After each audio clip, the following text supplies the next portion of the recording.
बुधवार दिनांक 3 सप्टेंबर 2025 रोजी दिल्लीमध्ये GST संदर्भातील 56वी मीटिंग पार पडली। या मीटिंग दरम्यान दैनंदिन जीवनातील म्हणजे रोजच्या वापरातील काही वस्तू 18% आणि 12% मधील काही वस्तूंवरती थेट 5% GST लावण्यात आला, तर 5% GST अंतर्गत येणाऱ्या काही वस्तू थेट टॅक्स फ्री करण्यात आल्या। ॲग्रिकल्चर सेक्टरमधील आणि मेडिकल सेक्टरमधीलही काही वस्तूंवरती GST कपात करण्यात आला। यामध्ये पूर्वीच्या असलेल्या 4 टॅक्स स्लॅबपैकी फक्त 2च टॅक्स स्लॅब पुढे कंटिन्यू करण्यात आले।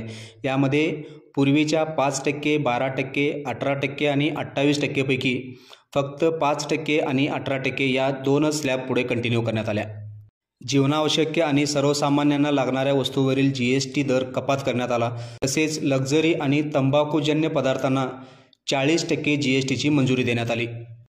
As a solar EPC vendor आमच्याही फील्डला या GST दर कपातमुळे फायदा होणार आहे। ज्या वस्तूंचा दर म्हणजे सोलर सिस्टममध्ये 70% किंमत ही ज्या वस्तूंची होती त्या वस्तूवरील दर हा 12% वरून 5% करण्यात आणण्यात आला। त्यामुळे PM सूर्यघर योजनेची व्याप्ती ही आणखीन वाढू शकते। भारतीय ब्रेड आणि परोठा यावरील ही 18% GST स्लॅब रद्द करत टॅक्स फ्री करण्यात आलं।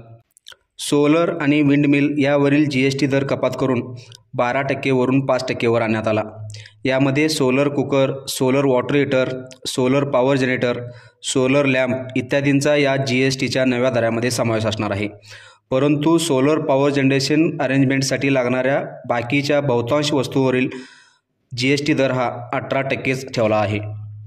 ज्या जीवनावश्यक वस्तू 12% वरून 5% वरती आणण्यात आल्या त्यामध्ये टूथ पावडर, मेणबत्ती, सुरक्षा साहित्य, कॉटनच्या बॅगा, टेबलवेअर, किचनवेअर, बांबूपासून बनवण्यात आलेले फर्निचर, नॅपकिन लिनर्स, क्लिनिकल डायपर्स अशा बऱ्याच जीवनावश्यक वस्तूंवरील GST दर हा 12% वरून 5% वरती आणण्यात आला।